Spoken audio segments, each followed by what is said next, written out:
Some folks say losing everything teaches you what really matters.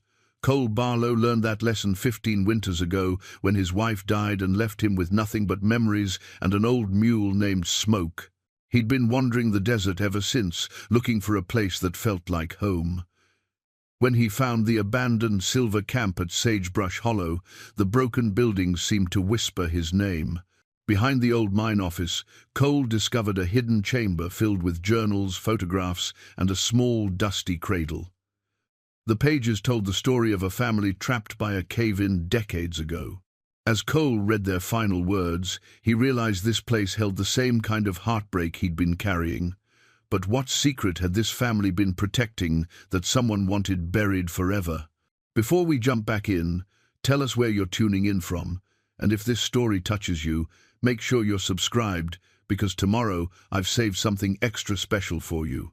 Cole Barlow's fingers found the worn gold band in his coat pocket, same as they had every morning for the past 15 years. Sarah's wedding ring had grown smooth under his touch, the delicate engraving nearly worn away by countless moments when grief demanded something tangible to hold on to. The metal caught the first rays of dawn filtering through the cracked window of what used to be the mine office at Sagebrush Hollow, and for just a moment it gleamed like it had on their wedding day. He'd been a different man then.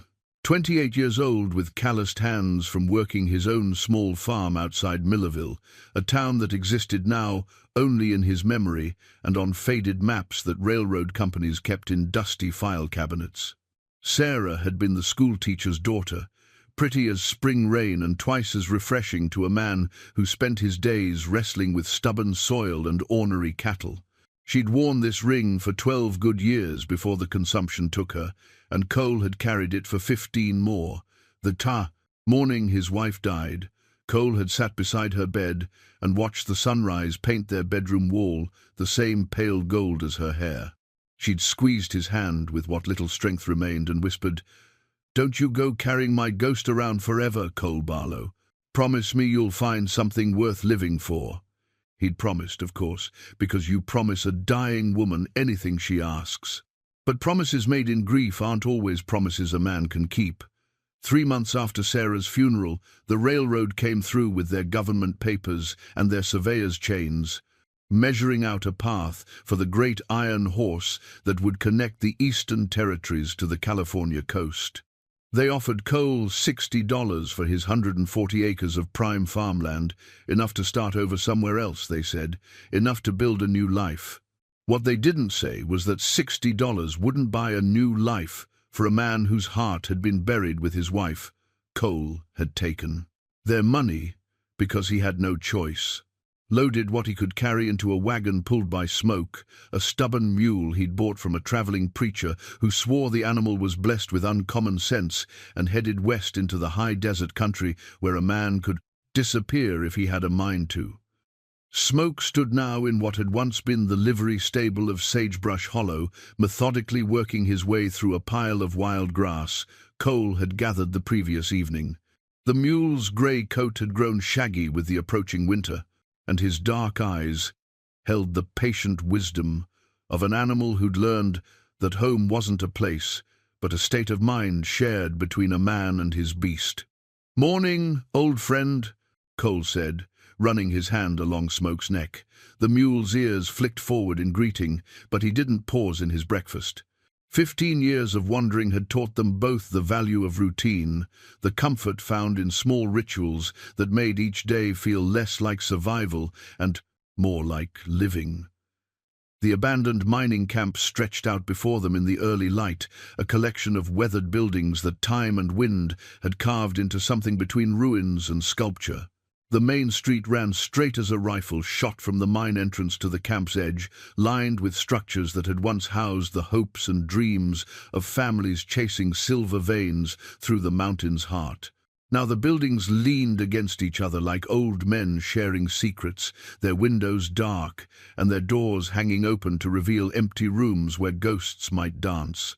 Cole had stumbled into Sagebrush Hollow 3 days ago, following a game trail that wound through the juniper and sage toward what he'd hoped might be water. The camp sat in a natural bowl between two ridges, sheltered from the worst of the desert wind, but open enough to catch the morning sun.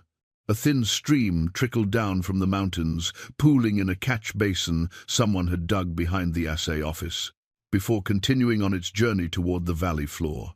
It was the kind of place that called to a man who'd grown tired of wandering, the kind of place where a person might stop running from his ghosts and start learning to live with them instead. The hidden chamber beneath the mine office had revealed itself by accident. Cole had been looking for a place to stable smoke when he'd noticed the way one section of floorboards sat differently from the rest. A few minutes with his pry bar had revealed a trapdoor leading to a narrow tunnel that opened into what must have been someone's private refuge. A room carved from living rock and fitted with shelves, a small table, and a wooden chair that still held the impression of its last occupant. But it was the personal belongings that had stopped Cole's breath in his chest. The journals filled with careful handwriting, the photographs of a young family posed stiffly for the camera, and in the corner a baby's cradle carved from pine and polished smooth by loving hands. Someone had lived here, loved here, and died here, leaving behind only the artifacts of interrupted dreams.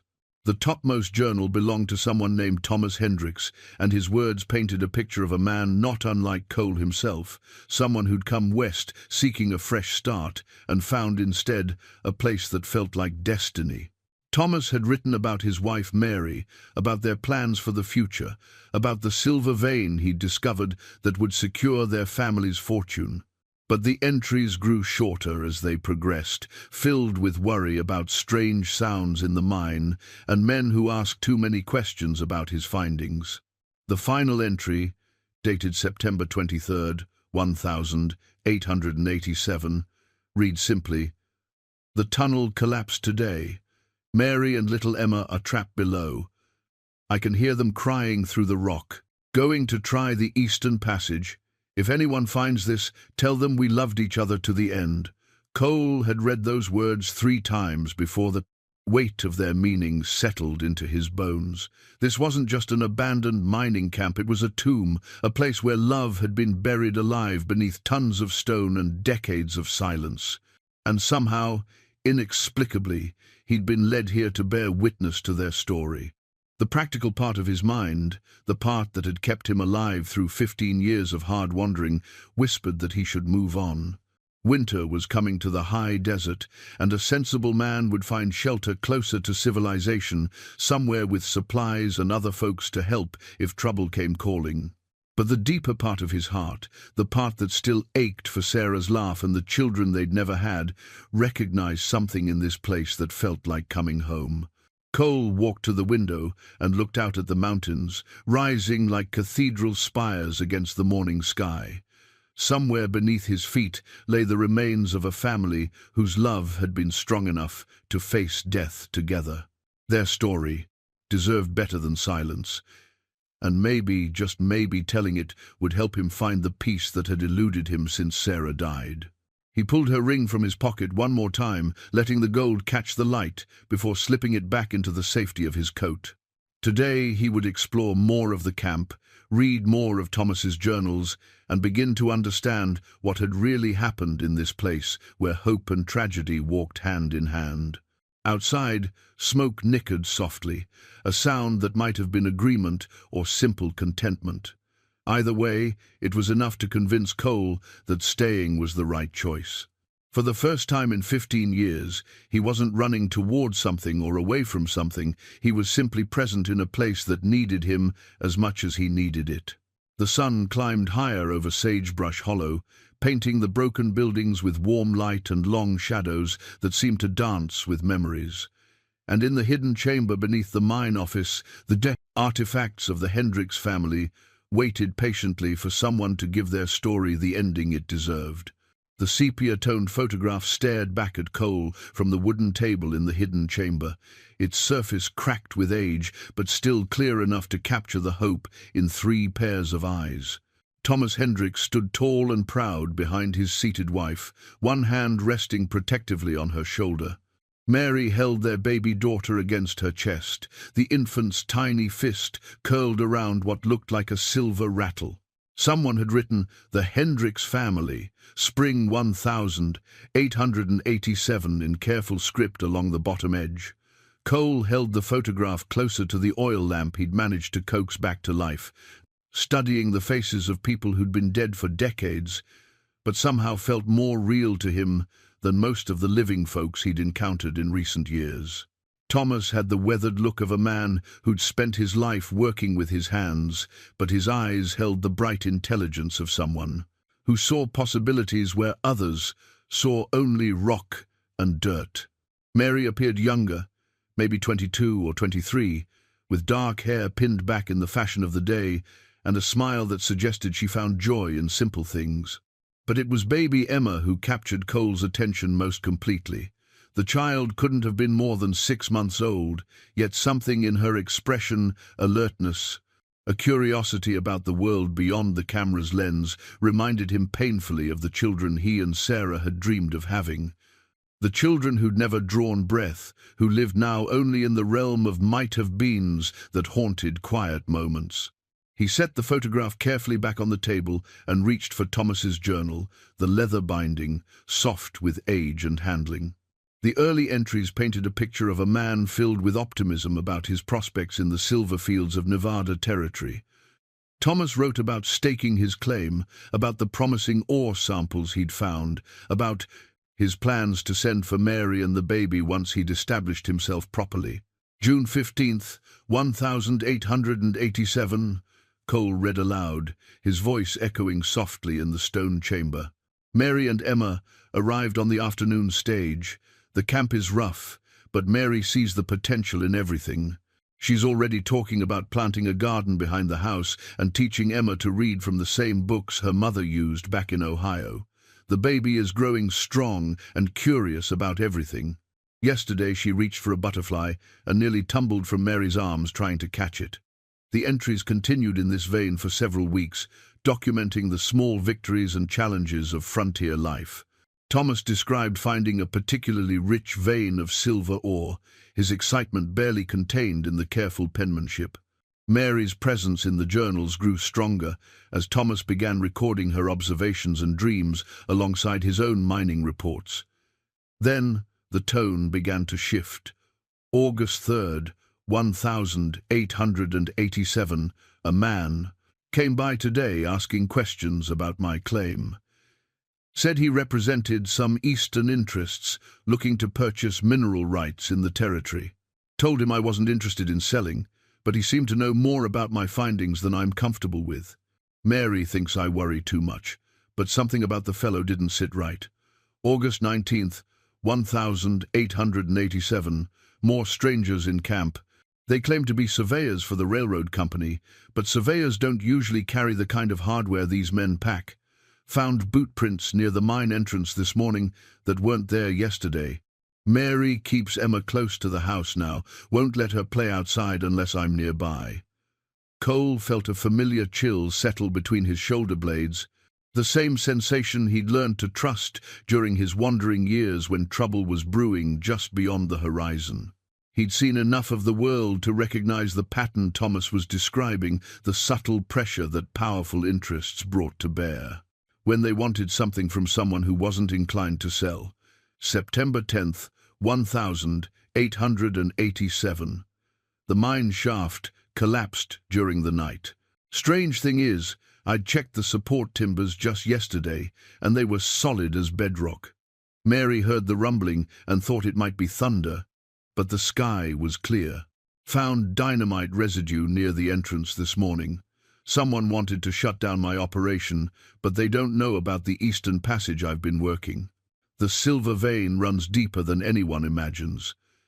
The handwriting grew more hurried as the entries progressed, Thomas's careful script giving way to the urgent scrawl of a man who understood his time was running short.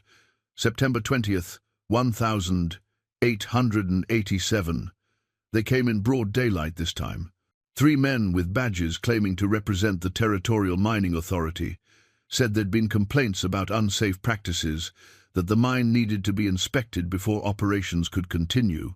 I know a shakedown when I see one. Told Mary to pack our things and be ready to leave at first light. But where can a man run when the law itself is crooked? September 22nd, 1887. They're not waiting for legal proceedings anymore. Found 2 more men watching the camp from the ridge this morning. Mary is frightened, and Emma can sense her mother's fear. The baby cries more than usual, won't settle even when Mary sings to her. I've moved most of our important papers and photographs down here to the chamber. If something happens to us, maybe someone will find them someday and know we didn't just disappear. The final entry, the one Cole had read the day before, still made his chest tight with recognition of a man's desperate love for his family. As Cole closed the journal, something small and metallic caught his eye near the back corner of the chamber. He lifted the lamp and discovered what looked like a surveyor's tool, a compass set in a brass housing with initials engraved on the back, J.M.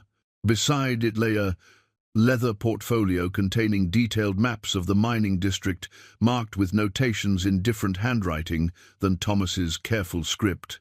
The maps showed not just the existing claims, but proposed routes for railroad construction that would cut directly through the heart of the silver fields. Someone had been planning a major development project, the kind that would require removing any inconvenient obstacles like families with legitimate mining claims who refused to sell. Cole studied the compass more closely and noticed something odd about its behavior. Instead of pointing north, the needle swung steadily toward the mine entrance, as if magnetized by something deeper in the mountain. He'd heard stories of lodestones and magnetic ore deposits that could affect navigation instruments, but this felt different, purposeful, almost like a sign pointing toward secrets that hadn't yet been revealed.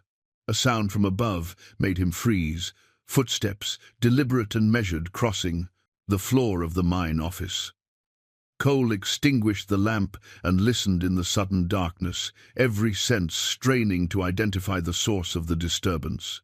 It could have been smoke moving around in the stable, but the rhythm was wrong. Too steady, too human. The footsteps paused directly overhead, and Cole heard the scrape of something heavy being moved across the wooden floor. Someone was up there, someone who knew about the hidden chamber and was trying to find the entrance.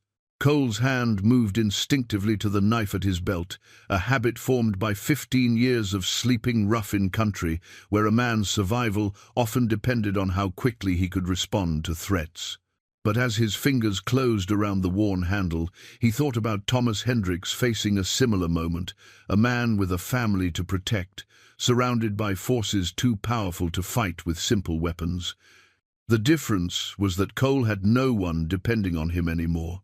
If trouble had found him in this place of old sorrows, he could face it without worrying about collateral damage. The thought brought a strange kind of peace, the freedom that comes from having nothing left to lose except the truth. Above him, the footsteps resumed their methodical search. Cole remained perfectly still in the darkness, clutching the compass that pointed toward mysteries yet to be revealed.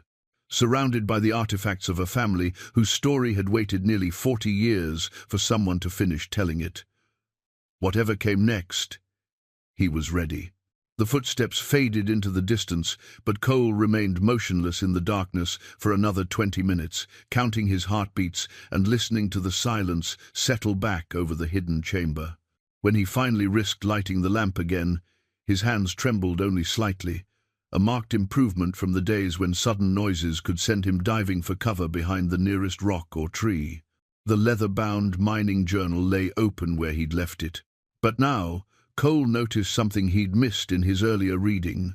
Tucked between the back pages was a folded sheet of paper covered with Thomas's careful drawings, not the rough sketches of a man marking ore deposits, but detailed diagrams that looked more like engineering plans than mining notes. Cole spread the paper flat on the wooden table, weighing down the corners with small stones he'd found scattered around the chamber. The drawings showed cross-sections of the mine tunnels, but also something else, a complex system of chambers and passages that extended far deeper into the mountain than any normal silver operation would require. Thomas had drawn arrows indicating airflow, marked water sources, and noted structural details that suggested someone had spent considerable time planning an underground refuge. At the bottom of the page, in Thomas's increasingly urgent handwriting, were notes that made Cole's skin crawl. Eastern Passage connects to natural caverns, could house 20 families if needed. Springs provide fresh water year-round. Multiple escape routes to valley floor. God willing, we'll never need this knowledge, but a man must prepare for the worst. The implications hit Cole like a physical blow. Thomas Hendricks hadn't just been mining silver, he'd been preparing a sanctuary, a place where families could hide if the territorial conflicts he'd sensed brewing finally erupted into open violence. The man had seen trouble coming from multiple directions and had tried to build something that could protect the people he cared about. Cole turned to a section of the journal he hadn't yet explored, pages filled with technical observations about ore quality and geological formations. But scattered throughout the mining data were symbols that didn't belong in any engineering manual, strange markings that looked almost like a code, accompanied by numbers that might have been measurements or coordinates. One symbol appeared repeatedly, a circle, bisected by 3 wavy lines, drawn with the kind of precision that suggested it held specific meaning. Beside it, Thomas had written cryptic notes like J.M. confirms the old stories, and deeper than silver, older than territory claims. Whatever Thomas had found in the mountain, it had been significant enough to document in code, significant enough to hide from the men who were watching his every move. Cole heard Smoke whicker softly from the stable above, the mule's voice carrying a note of unease that made Cole close the journal and gather the scattered papers. If someone had been prowling around the camp, Smoke would have sensed their presence long before Cole heard the footsteps. The mule's instincts had kept them both alive, through situations where human senses would have failed them completely. He climbed back through the tunnel and emerged into the mine office, noting that someone had indeed moved things around during their search. Books that had been stacked on the windowsill were now scattered across the floor, and the old filing cabinet had been pulled away from the wall, as if someone had been looking for hidden compartments. Outside, the afternoon sun painted the camp buildings with golden light that should have felt welcoming, but instead seemed to emphasize how exposed and vulnerable the little settlement was. Anyone approaching from the ridge could observe the entire camp without being seen, could count the smoke from cooking fires, and track the movements of anyone foolish enough to think they were alone in the wilderness. Cole made his way to the stable, where Smoke stood with his ears pricked forward and his attention focused on something beyond the camp's eastern boundary. The mule's dark eyes held the alert wariness of an animal that knew predators were nearby, even if they remained hidden for the moment. "What is it, old friend?" Cole asked, running his hand along Smoke's neck. "What's got you so worked up?" As if in answer, the distant sound drifted across the desert air, the rhythmic clatter of horseshoes on stone that meant riders were approaching from the direction of the main trail. Not the casual pace of travelers looking for water or shelter, but the purposeful advance of men with business to conduct. Cole led Smoke deeper into the stable and positioned himself where he could observe the camp's main street without being seen. The riders appeared a few minutes later. 3 men on horseback, well-armed and moving with the kind of coordination that suggested military or law enforcement background. They wore civilian clothes, but something in their bearing marked them as professionals, the type of men who got paid to solve problems that couldn't be handled through normal legal channels. The lead rider was a tall, lean man with graying hair and eyes that missed nothing as they swept the camp from end to end. He sat his horse like someone accustomed to command, and when he finally spoke, his voice carried the authority of a man who expected immediate obedience. "Barlow," he called out. "Cole Barlow, we know you're here. We're not looking for trouble, but we need to have a conversation." Cole's blood chilled. These men knew his name, which meant they'd been tracking him specifically, rather than simply investigating the camp. In 15 years of wandering, he'd made it a point to avoid leaving traces that could be followed. Yet somehow, these strangers had found him in one of the most isolated places he'd ever sheltered. "We represent certain interests that have a legitimate claim to this property," the leader continued. "You're trespassing on private land, Mr. Barlow, but we're prepared to be reasonable about the situation. Come out and we can discuss this like civilized men." Cole remained hidden, his mind racing through possibilities and options. The men showed no signs of preparing to search the buildings, which suggested they were either supremely confident or operating under constraints that limited their methods. Either way, their presence here meant that Thomas Hendrick's story wasn't as buried in the past as Cole had assumed. The leader waited another few minutes before signaling to his companions. "We'll be back tomorrow, Mr. Barlow. I suggest you use the time to consider your position. This place has a history of being unhealthy for folks who don't understand when they're not wanted." The three riders wheeled their horses and headed back toward the main trail, but Cole noticed that one of them remained on the ridge, overlooking the camp, a sentinel positioned to watch for movement and report on Cole's activities. As the afternoon shadows lengthened, Cole realized that his peaceful refuge had become something much more dangerous. A place where past and present conspiracies intersected, where men were still willing to kill to protect secrets that should have been buried with the people who discovered them.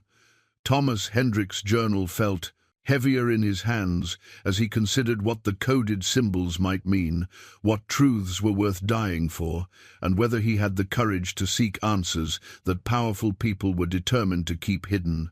That evening, as Cole prepared a simple meal over a small fire behind the assay office, he discovered Mary Hendrick's recipe box tucked beneath a loose floorboard near what had once been the kitchen area. The wooden container was no larger than a cigar box, but it opened to reveal a carefully organized collection of handwritten cards, dried herbs, still fragrant after decades, and pressed flowers that crumbled at his touch, but retained hints of their original colors. The recipes themselves told the story of a woman making the best of frontier conditions while dreaming of better days ahead. Emma's teething biscuits, written in Mary's careful script, called for ingredients that would have been precious commodities in a remote mining camp. Thomas's favorite cornbread included a note in the margin. He says it reminds him of his mother's cooking back in Kentucky. Each card represented not just a meal, but a moment of domestic hope in a place where hope was often in short supply. But it was the pressed flowers that affected Cole most deeply. Mountain lupine, Indian paintbrush, and desert primrose wildflowers that still bloomed in the meadows above the camp each spring. Mary had taken the time to preserve beauty in a place where most people saw only rock and hardship, creating small reminders that life could flourish even in the harshest conditions. Cole found himself thinking about Sarah as he examined Mary's treasures. His wife had kept a similar collection, pressed flowers from their farm tucked between the pages of her Bible, recipe cards written in her flowing hand that had made their simple cabin feel like a palace. The two women were separated by decades and hundreds of miles, but their love for the small rituals that made a house into a home transcended time and distance. As darkness settled over the camp, Cole made his way carefully to what had once been Mary's garden plot behind the main house. The irrigation channels Thomas had dug were still visible, though choked with weeds and desert grass. But in the protected corner where Mary had planted her herbs, Cole discovered something remarkable. A small patch of mint that had somehow survived the decades, spreading slowly but steadily from its original location. The mint's presence struck him as almost miraculous, a living connection to the woman who'd planted it with her own hands. Cole knelt beside the patch and breathed in the sharp, clean scent, imagining Mary working this same soil while baby Emma played nearby in the shade of a canvas awning. The scene felt so real he could almost hear the child's laughter carried on the evening breeze. He began clearing away the weeds and dead growth, working by moonlight to restore the garden's boundaries. It was careful, meditative work that reminded him of evenings spent helping Sarah tend their own vegetable plot, As his hands moved through the familiar motions of cultivation, Cole felt something he hadn't experienced in years, a sense of purpose that extended beyond mere survival. The mint patch was more than just an abandoned garden. It was proof that love could endure even when the lovers themselves were gone. Mary had planted these herbs to flavor meals for her family, to brew teas that would soothe Emma's teething pain, to create small comforts in a landscape that offered few.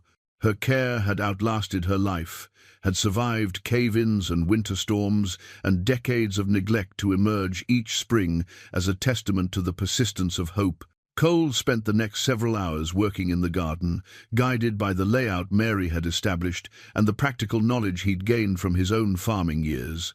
He found remnants of what might have been sage and thyme, carefully separated them from the encroaching weeds, and created small channels to direct water from the spring that still trickled down from the mountains. As he worked, Cole began talking to Mary as if she were beside him in the garden, sharing observations about the soil conditions and asking her opinion about where to plant the wild herbs he'd gathered during his wanderings.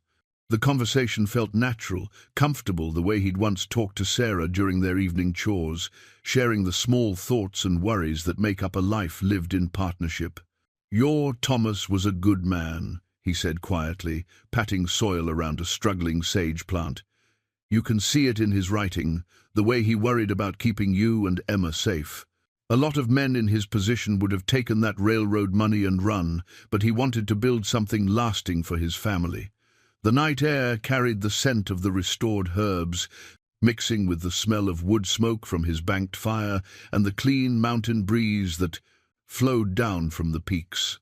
For the first time since arriving at Sagebrush Hollow, Cole felt the presence of peace, not the restless peace of movement and distraction, but the deep contentment that comes from being in the right place at the right time.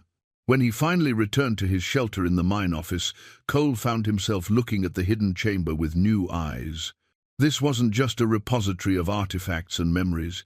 It was a sacred space where love had made its final stand against forces that valued profit over human dignity. Thomas and Mary Hendricks had faced their end together in this place, surrounded by the possessions that represented their dreams for the future. Cole pulled Mary's recipe box closer to the oil lamp and selected one of the cards at random. Sunday apple cake, for special occasions when we want to remember that life is sweet despite its troubles. The recipe called for cinnamon and nutmeg, ingredients that would have been costly and difficult to obtain in a frontier mining camp. But Mary had included them anyway, believing that some pleasures were worth the expense, that celebrations mattered even in difficult times. As Cole prepared for sleep, he found himself making plans for the following day. He would continue restoring Mary's garden, would explore more of Thomas's coded notes, and would begin preparing for the confrontation he knew was coming. The men who'd visited today represented forces that had killed the Hendricks family and would certainly kill again to protect their secrets. But tonight, surrounded by the artifacts of a love that had endured beyond death, Cole felt ready for whatever tomorrow might bring. He was no longer just a wandering man seeking shelter. He was the guardian of a story that deserved to be told, the keeper of truths that powerful men had tried to bury beneath decades of silence and fear. The silver locket was so small that Cole almost missed it, nestled in the folds of a tiny blanket at the bottom of Emma's cradle. The delicate chain had tarnished to black, but when he carefully opened the heart-shaped pendant, the contents inside remained pristine. A single lock of baby-fine hair, the color of wheat, and a miniature silver cross, no bigger than his thumbnail. Cole's hands trembled as he held the locket up to the lamplight. The hair was so soft it seemed to float in the still air of the chamber, and the cross bore an inscription so small he had to squint to read it. Emma Rose Hendricks, born the 15th of March, 1887, beloved of God and family.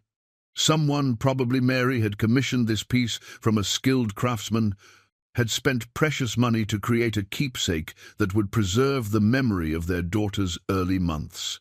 The discovery hit Cole harder than all the journals and photographs combined, because this wasn't just evidence of the Hendricks family's existence, it was proof of their dreams for the future. Parents didn't create such intimate mementos unless they believed their child would grow up to treasure them, would someday show them to children of their own, while telling stories about grandparents who'd loved her before she was old enough to remember. Cole closed the locket and held it against his chest, feeling the weight of all the futures that had been stolen from this family. Emma would never grow up to wear this locket on her wedding day, would never pass it down to daughters who carried her mother's eyes and her father's determination. The chain of love and memory that should have stretched across generations had been severed before it could begin, leaving only these precious artifacts as witnesses to what might have been. The emotional impact was complicated by memories Cole had tried to keep buried for 15 years. He and Sarah had lost 2 babies before they were born, tiny souls who'd never drawn breath but had already claimed space in their parents' hearts. Sarah had kept a wooden box filled with the baby clothes she'd sewn by lamplight, tiny gowns and caps that would never be worn. After she died, Cole had buried that box beneath the oak tree behind their house, unable to carry those particular ghosts into his wandering years. Now, holding Emma's locket, he wondered if he'd made a mistake in leaving those memories behind. Maybe grief shared its burden more gracefully than grief carried alone. Maybe the artifacts of interrupted love deserved preservation rather than burial, needed witnesses who understood the weight of dreams deferred. Cole began exploring the rest of Emma's possessions with the careful attention of a man handling sacred relics. The cradle itself was a masterpiece of frontier craftsmanship, carved from pine and sanded to silk smoothness. Thomas had spent hours shaping the curved rockers, had carved a pattern of mountain flowers along the headboard that matched the pressed blooms in Mary's recipe box. Every detail spoke of a father's love, of long winter evenings spent preparing for his daughter's arrival. Inside the cradle, wrapped in oiled cloth that had protected them from moisture and time, Cole found a collection of items that painted a vivid picture of Emma's brief life. A set of wooden blocks carved with letters and numbers, a soft doll made from scraps of Mary's dresses, and a small silver rattle that matched the one Emma held in the family photograph. Each toy had been chosen with care, designed to stimulate a growing mind while providing comfort during the inevitable tears and frustrations of childhood. But it was the baby's clothes that nearly broke Cole's composure completely. Mary had sewn each piece by hand, had embroidered tiny flowers and birds on the collars and cuffs, had hemmed the edges with stitches so small and perfect they seemed impossible to achieve by candlelight. The care invested in every garment spoke of a mother's fierce love, of countless hours spent preparing for a future that would never arrive. Cole found himself wondering about Emma's personality, about the woman she might have become if fate had been kinder. Had she inherited her father's analytical mind or her mother's obvious artistic gifts? Would she have been drawn to books like Mary, or to the outdoor pursuits that had attracted Thomas to mining? The questions were impossible to answer, but asking them felt like a form of prayer, a way of honoring a life that had been cut short before its potential could be realized.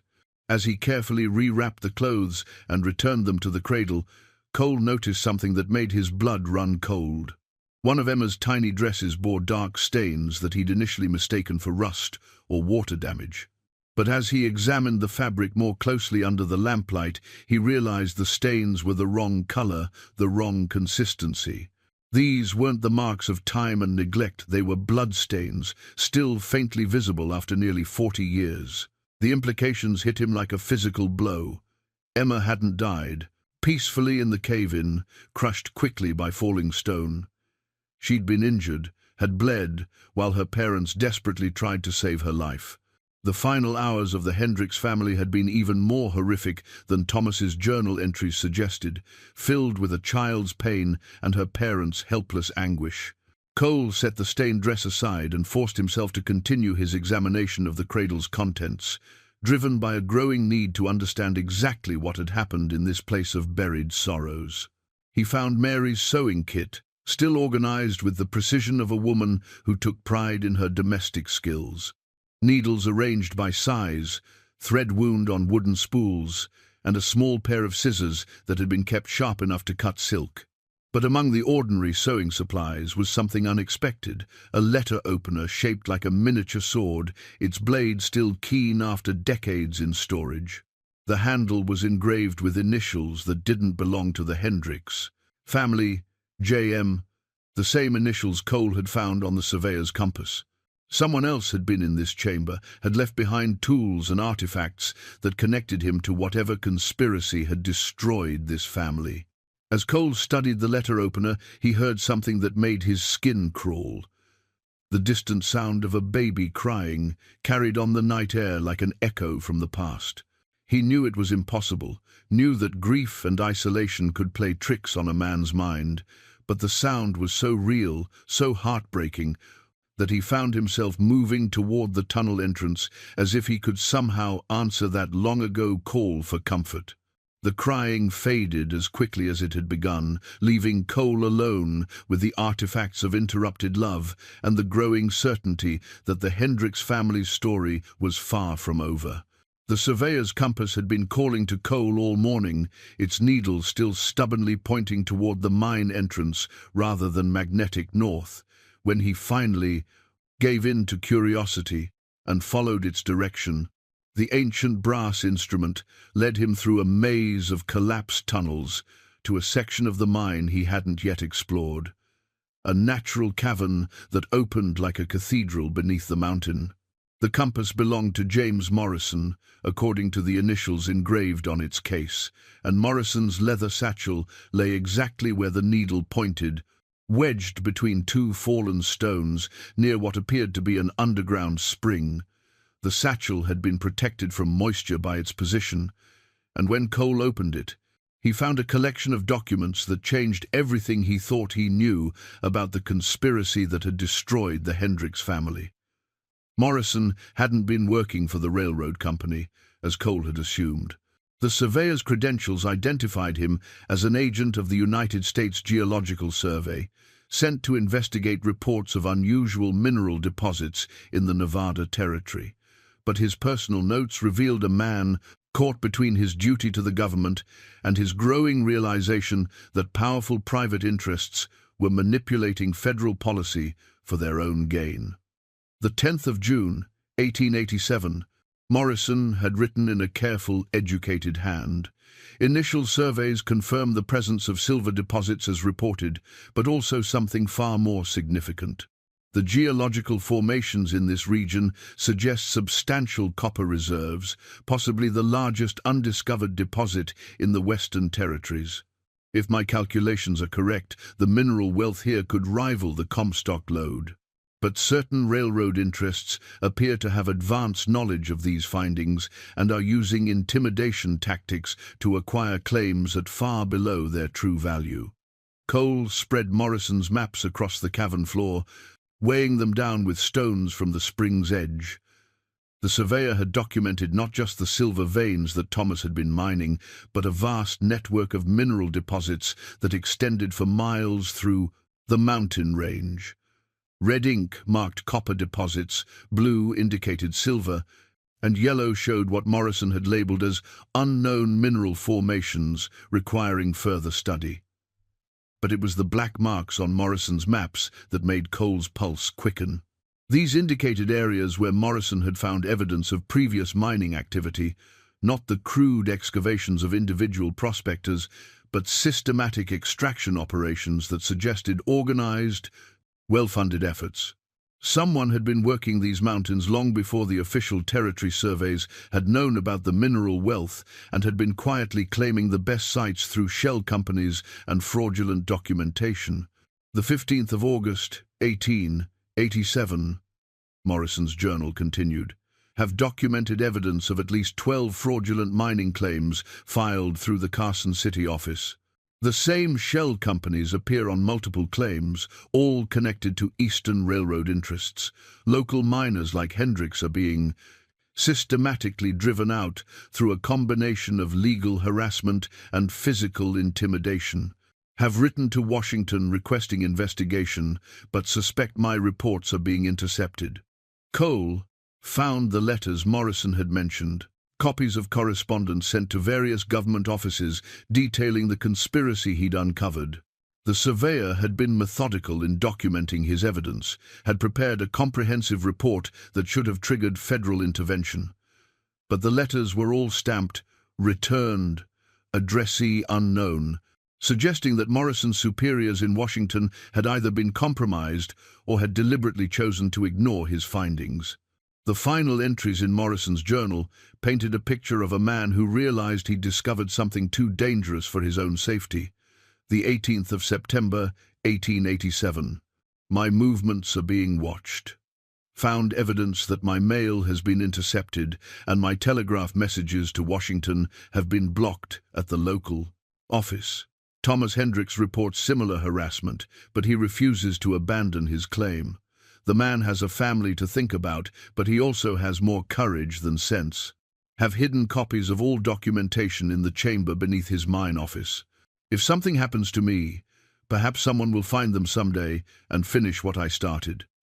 Cole felt a chill that had nothing to do with the cool air flowing through the cavern. Morrison had been planning to use the Hendricks family's hidden chamber as his document repository, which meant the surveyor had known about the secret room beneath the mine office.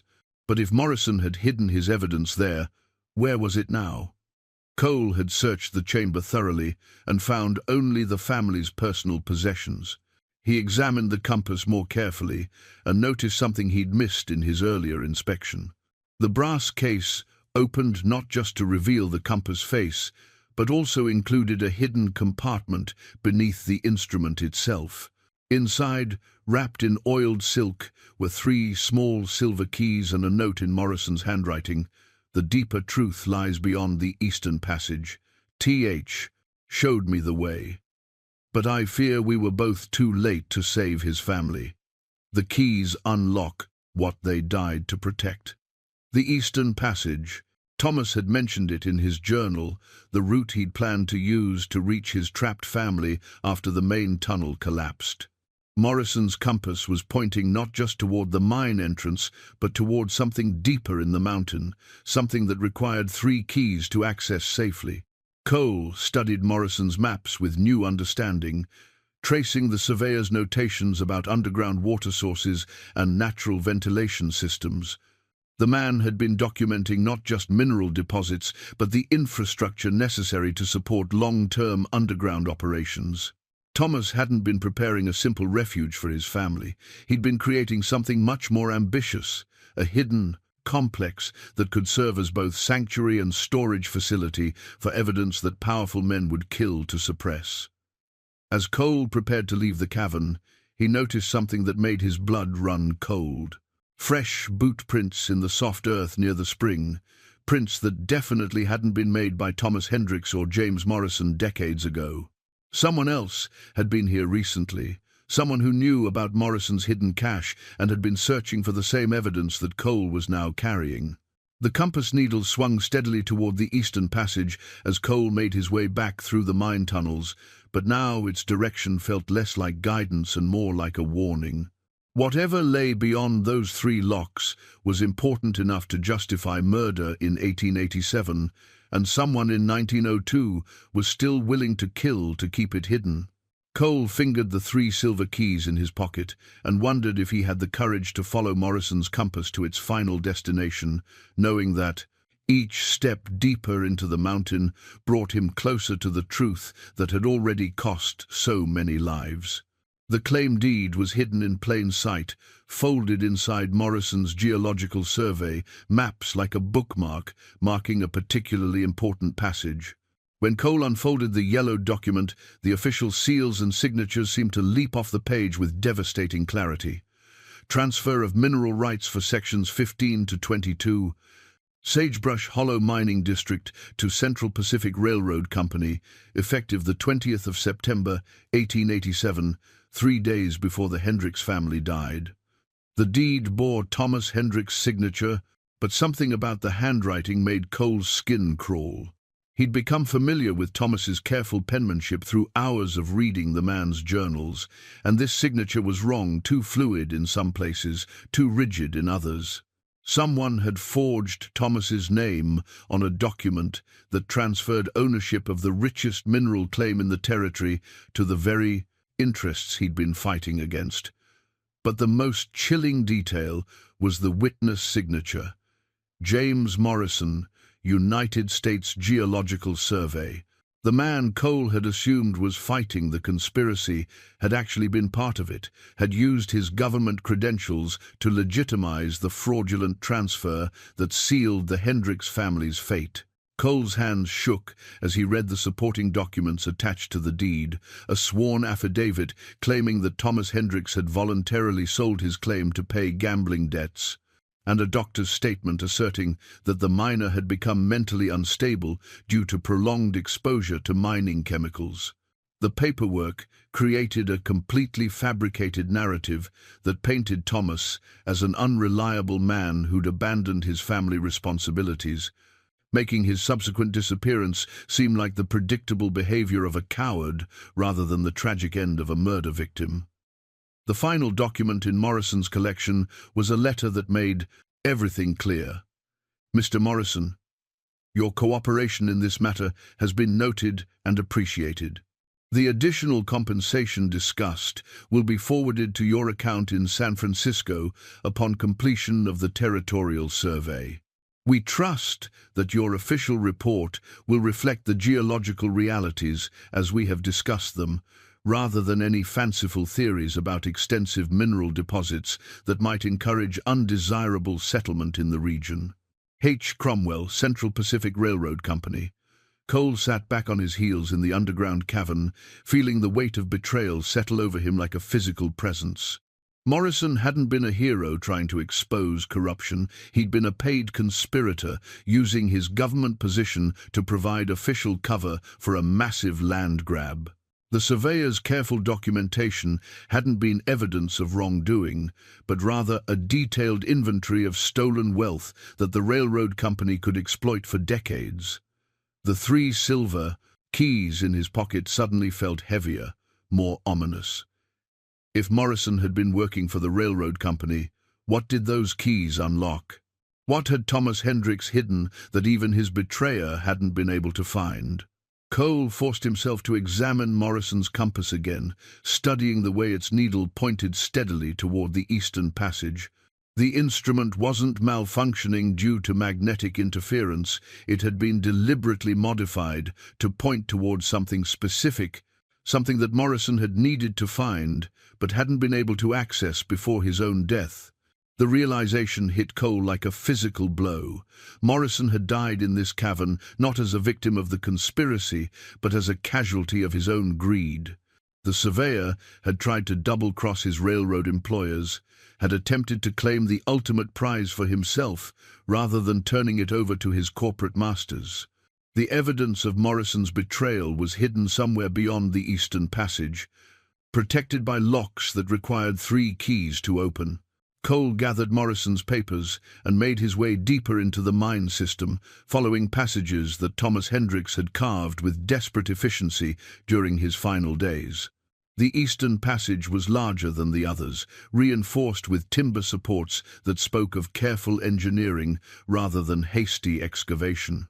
Thomas had been preparing for a siege, had created multiple routes between his surface claim and whatever sanctuary lay hidden in the mountain's heart. The passage ended at a massive stone door carved directly from the living rock, its surface decorated with the same symbols Cole had seen in Thomas's coded journal entries. 3 keyholes were arranged in a triangle around a central design, the circle bisected by 3 wavy lines that had appeared throughout Thomas's notes. Above the locks, carved with painstaking precision, was an inscription that made Cole's breath catch in his throat. For Emma Rose, who will inherit truth when lies have crumbled to dust. This wasn't just a hiding place. It was a vault designed to preserve evidence for future generations, a testament that would outlast the men who'd tried to bury it. Thomas Hendricks had known he was going to die, had spent his final days creating something that would eventually bring justice to his family, even if he couldn't live to see it. Cole inserted the first key into its lock, feeling the mechanism turn with well-oiled precision. The second key followed, then the third, each one releasing tumblers that had waited 15 years for the right person to find them.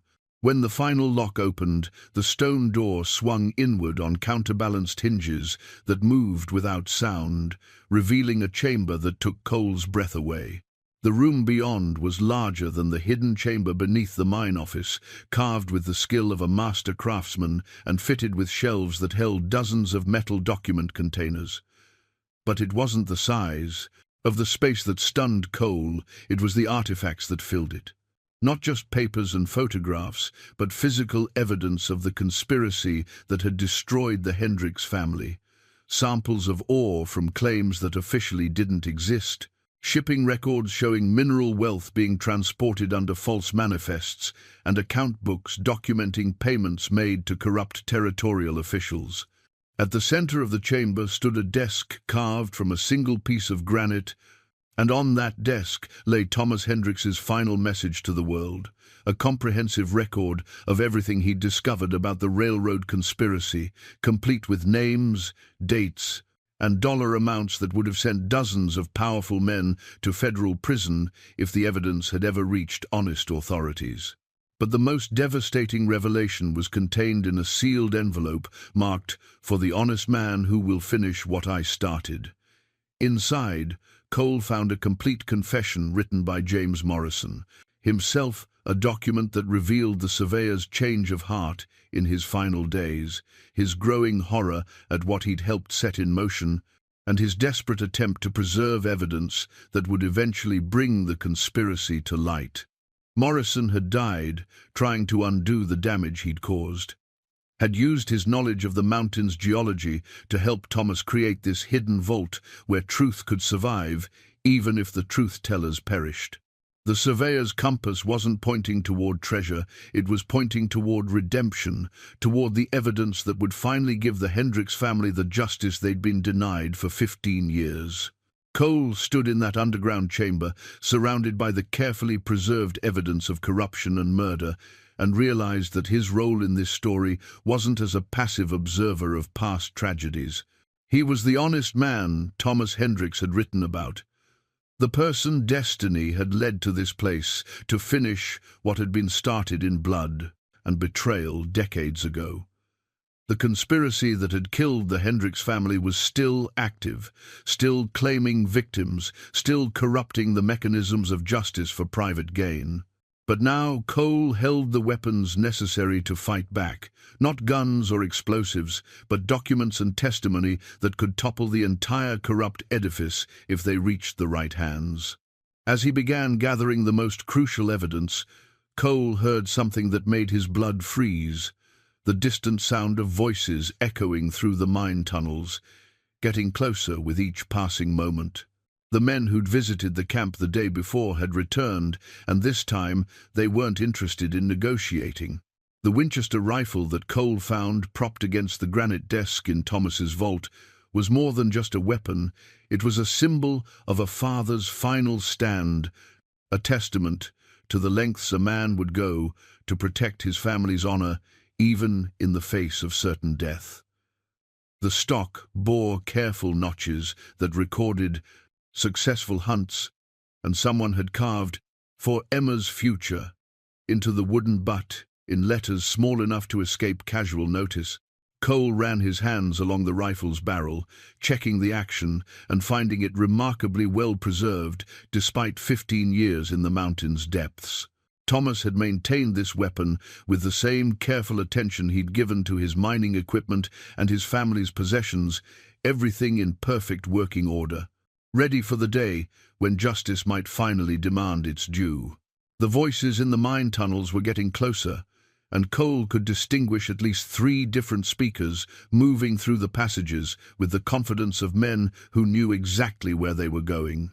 They weren't searching randomly, someone had given them detailed information about the mine's layout, possibly including knowledge of the hidden vault that Thomas had died to protect. Cole gathered the most critical documents from Thomas's evidence collection, focusing on papers that would be easy to transport but impossible to replace. Morrison's confession, the forged claim deed, the account books showing payments to corrupt officials. These were the weapons he needed to fight a war that had been raging for 15 years in the shadows of territorial politics. He also selected several ore samples that Morrison had catalogued as coming from claims that officially didn't exist. Physical proof that the railroad company had been systematically looting mineral wealth while filing false reports with the territorial government. Each chunk of silver-bearing quartz represented thousands of dollars in stolen resources, multiplied across dozens of fraudulent claims throughout the mountain range. As Cole prepared to leave the vault, he paused at Thomas's desk and read the miner's final letter one more time. To whoever finds this record, I have failed to protect my family, but I pray that you will succeed in protecting the truth. The men who killed us believe that power and wealth place them beyond the reach of justice, but they underestimate the persistence of honest hearts. Use what I have preserved here to ensure that Emma's death serves a purpose greater than their greed. The weight of responsibility settled on Cole's shoulders like a physical burden. He was no longer just a wandering man seeking shelter from his own grief. He was the executor of a dead man's will, the instrument through which Thomas Hendricks would finally strike back at the forces that had destroyed his family. The role terrified and energized him in equal measure. Cole secured the most important documents in an oiled leather pouch that had belonged to Morrison, then carefully closed and locked the vault behind him. The stone door sealed with the same silent precision it had shown when opening, leaving no visible trace that anyone had disturbed Thomas's carefully preserved evidence. If the approaching men knew about the vault's existence, they would have to work for access to its contents. The eastern passage offered several routes back toward the mine's main entrance, but Cole chose the path that would take him deepest into the mountain's natural cave system. Thomas's maps showed a network of interconnected caverns that eventually emerged on the far side of the ridge, providing an escape route that avoided the heavily watched areas around Sagebrush Hollow. As he made his way through the winding passages, Cole reflected on the transformation that had occurred within him over the past few days. The broken man who'd stumbled into this abandoned camp, seeking nothing more than shelter, had been replaced by someone with a clear purpose and the determination to see it through. Sarah's wedding ring still rested in his coat pocket, but now it felt less like a burden of unchanging grief and more like a talisman connecting him to the power of love that transcends death. The voices behind him grew fainter as Cole penetrated deeper into the cave system, but he could still hear the echoes of men calling to each other as they searched the mine tunnels with growing frustration. They knew he was here. Someone had been watching his movements and had reported his discovery of the hidden evidence. But knowing and finding were two different things in a mountain honeycomb, with passages that could hide a man for weeks if he knew how to navigate them properly. Cole emerged from the caves on the eastern slope of the mountain just as the sun reached its zenith, painting the desert landscape in harsh light that revealed every detail of the terrain for miles in every direction. Below him, the town of Millfield spread across the valley floor, a collection of buildings that had grown substantially since his wandering years began, now large enough to support a telegraph office, a newspaper, and most importantly, a federal marshal's office. The sight of that distant town filled Cole with something he hadn't felt in years: hope for justice that extended beyond personal vengeance.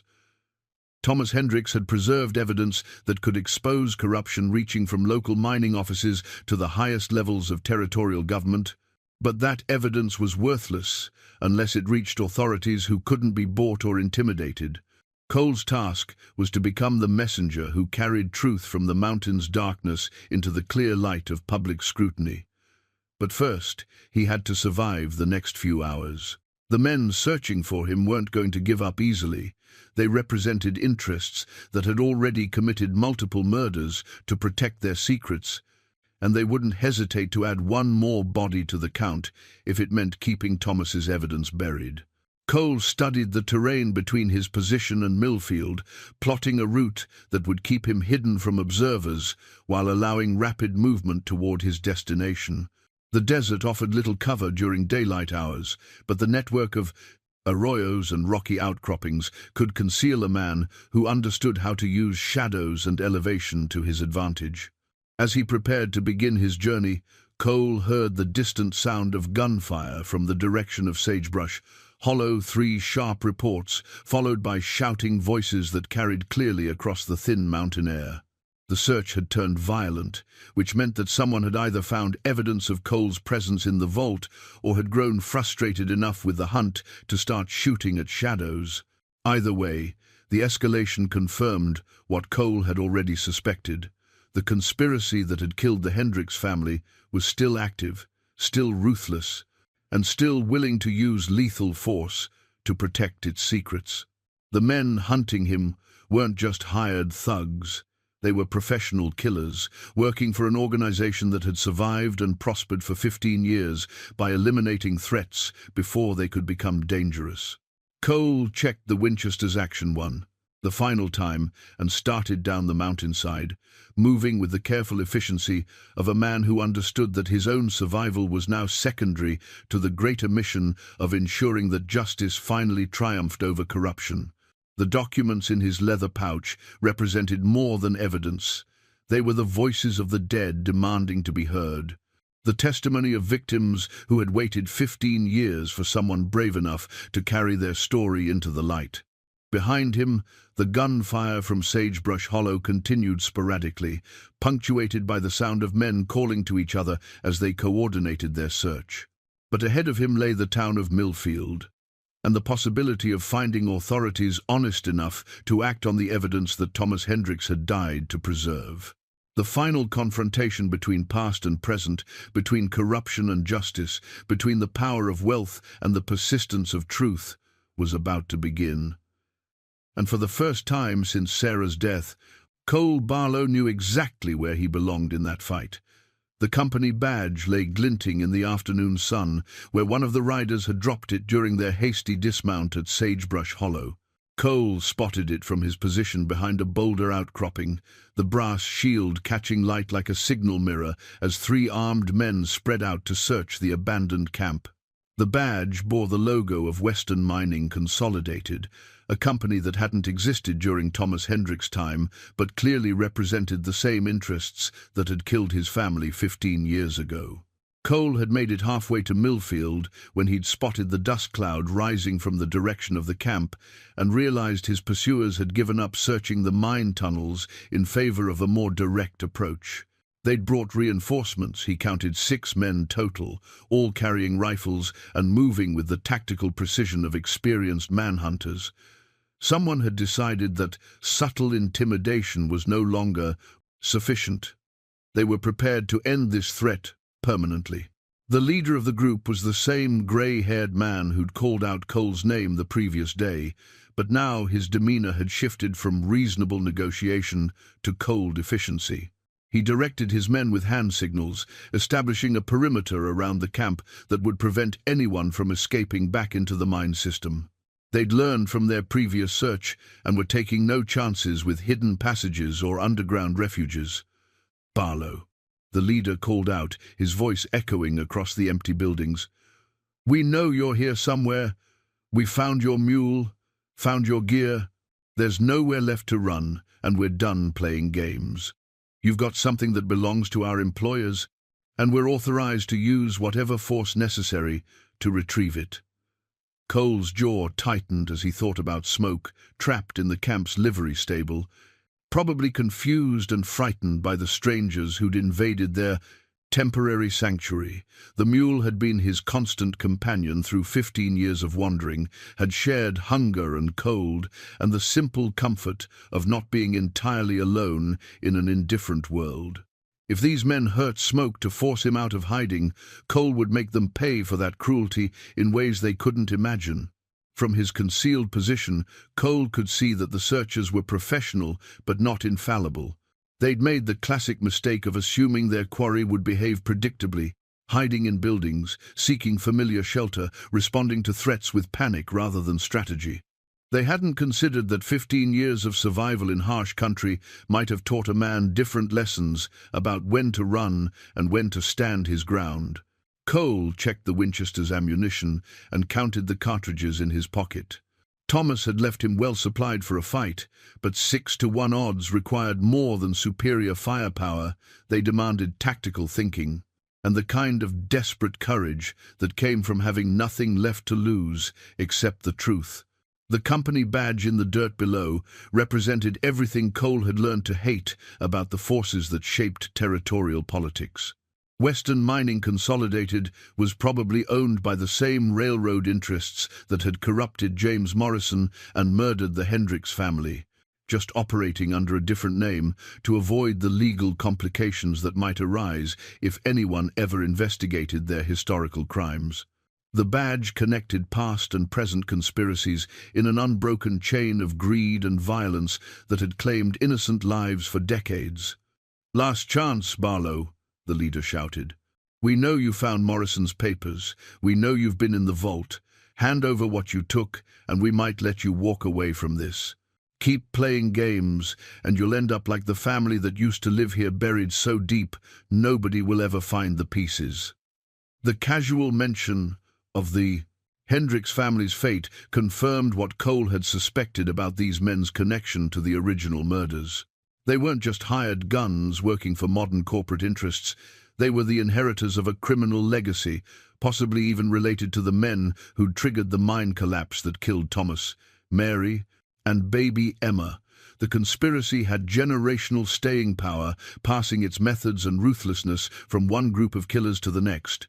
Cole studied the tactical situation with the calculating eye of a man who'd learned to think several moves ahead during his wandering years. The searchers had positioned themselves to control the obvious escape routes, but they'd underestimated the complexity of the terrain surrounding Sagebrush Hollow.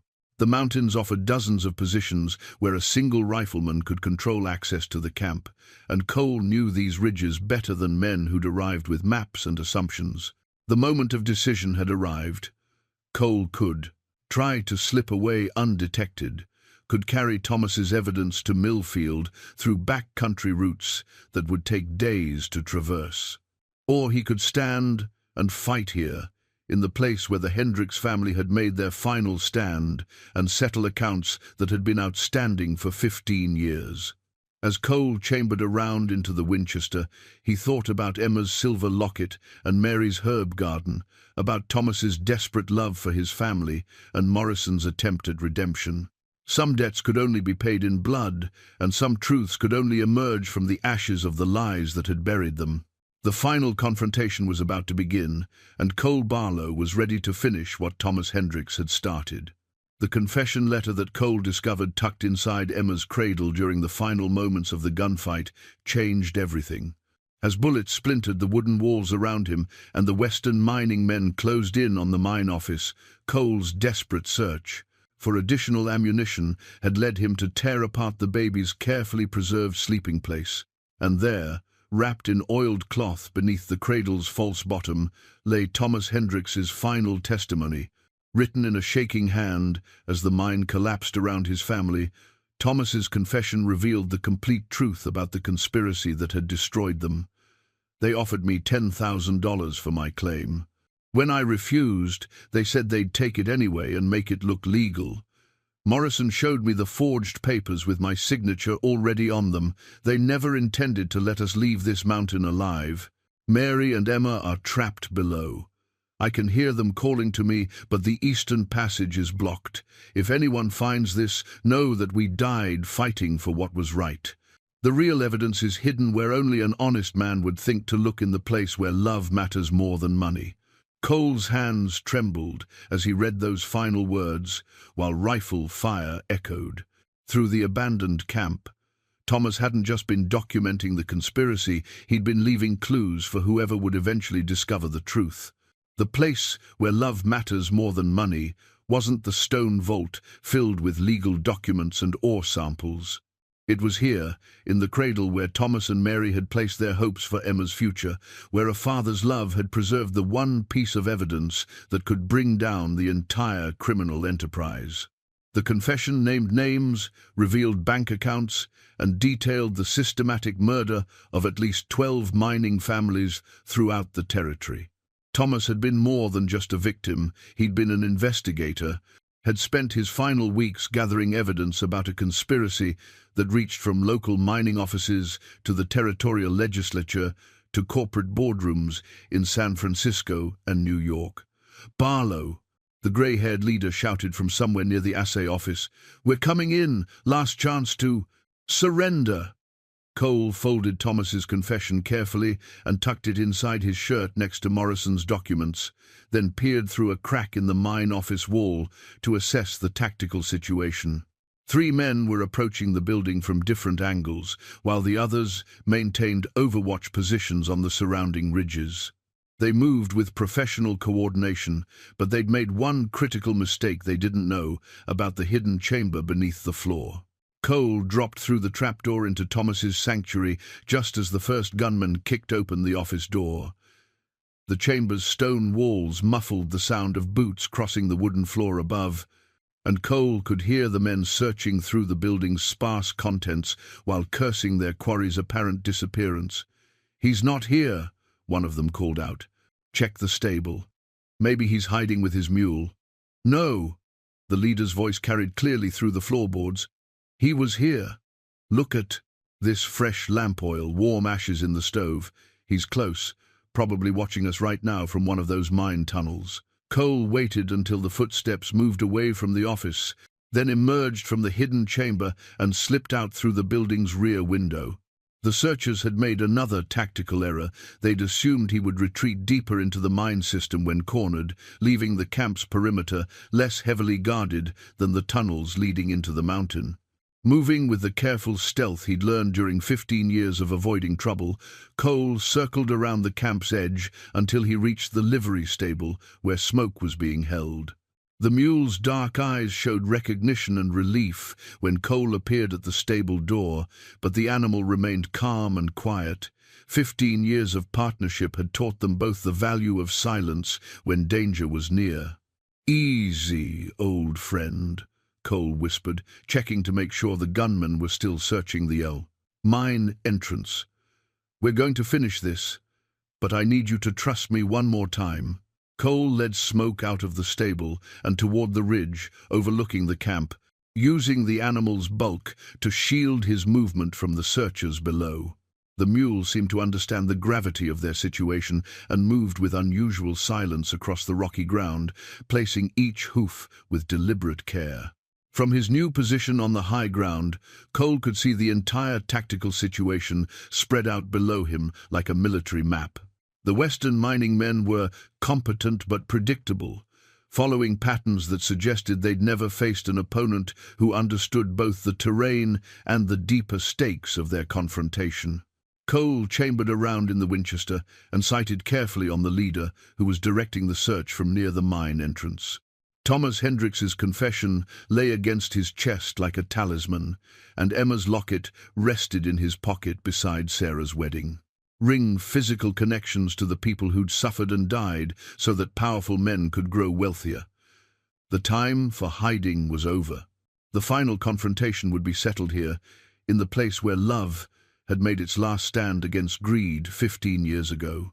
Emma's silver rattle caught the morning light as Cole placed it gently on the small wooden cross he'd carved to mark the Hendricks family grave. The delicate toy that had once brought joy to a baby's curious hands now served a different purpose, a symbol of innocence preserved and memory honored, proof that love could endure even when the lovers themselves had been stolen by greed and violence. 3 months had passed since the gunfight at Sagebrush Hollow ended, with federal marshals arriving to find Cole standing over the bodies of 6 men who'd chosen to shoot rather than surrender. The evidence Cole had preserved from Thomas's vault had triggered the largest corruption investigation in territorial history, sending shockwaves from Carson City to Washington, D.C. as prosecutors unraveled a conspiracy that had claimed dozens of lives and stolen millions of dollars in mineral wealth. Western Mining Consolidated had dissolved overnight when its ownership structure was exposed, a web of shell companies and fraudulent partnerships that led directly to boardrooms in San Francisco where respectable businessmen had grown, wealthy on blood money. The railroad interests that had originally commissioned the murders were facing federal racketeering charges, and territorial officials who'd taken bribes to ignore mining claim irregularities were either in prison or fleeing toward Mexico with whatever assets they could liquidate quickly. Cole knelt beside the grave he dug in the meadow above Sagebrush Hollow, where wildflowers grew in the same colors as the pressed blooms Mary had preserved in her recipe box. The wooden marker bore a simple inscription carved with the careful attention Thomas would have. Thomas. Mary and Emma Rose Hendricks' beloved family, faithful hearts. Justice finally served. The territorial governor had offered Cole a substantial reward for his role in exposing the conspiracy, enough money to buy a ranch, to start over in comfort, to live the kind of secure life that most men his age could only dream about. But Cole had declined the reward and requested something different. Official custody of the Sagebrush Hollow site as a historical preserve, with legal authority to maintain the camp and tell its story to future generations. The request had puzzled government officials who couldn't understand why a man would choose responsibility over wealth, but Cole's reasoning was simple. The Hendricks family deserved better than to be forgotten footnotes in legal proceedings that would fade from public memory within a few years. Their story needed a guardian, someone who understood the weight of interrupted dreams and the persistence required to see justice through to completion. Cole had spent the autumn months restoring the camp buildings and creating a modest museum in what had once been the assay office.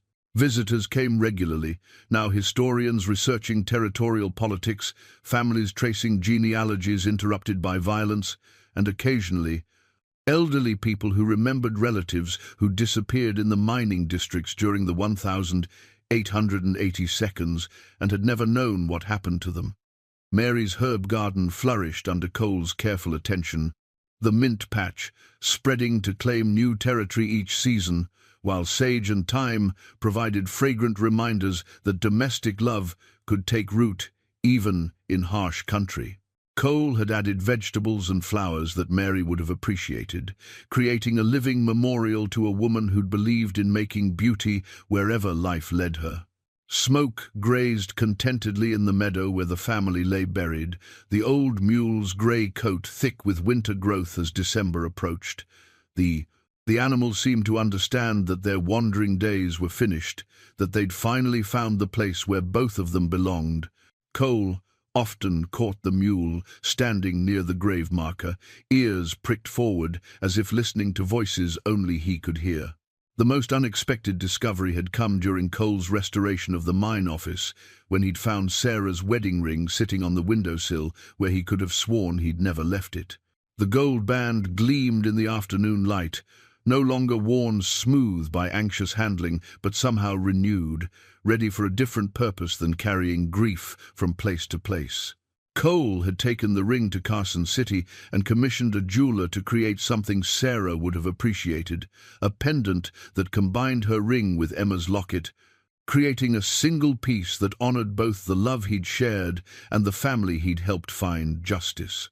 He wore it now on a chain beneath his shirt, a reminder that some connections transcend death, and that keeping faith with the departed sometimes required more courage than letting them go.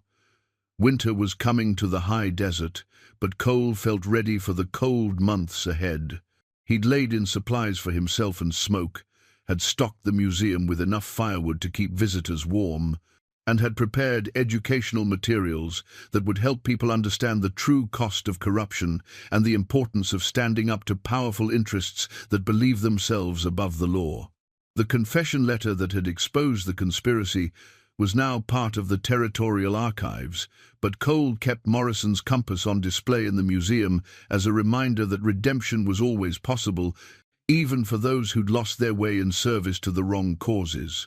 The instrument still pointed toward the sealed vault in the eastern passage, where Thomas's evidence remained preserved for any future investigators who might need proof of how far some men would go to protect their secrets. As evening approached, and Cole prepared to return to his quarters in the restored mine office, he paused at the family grave one final time. The silver rattle gleamed on the wooden cross, catching the last rays of sunlight like a beacon of hope in a world that often seemed determined to reward the wrong people for the wrong reasons. "Your story's being told now," Cole said quietly to the three souls who rested in the meadow above Sagebrush Hollow. "People are learning what you sacrificed, what you stood for, why you mattered. Emma's future turned out different than you planned, but it's still a future worth having." The wind carried the scent of Mary's herbs and the sound of Smoke's contented breathing, and for the first time in 28 years, Cole Barlow was exactly where he belonged.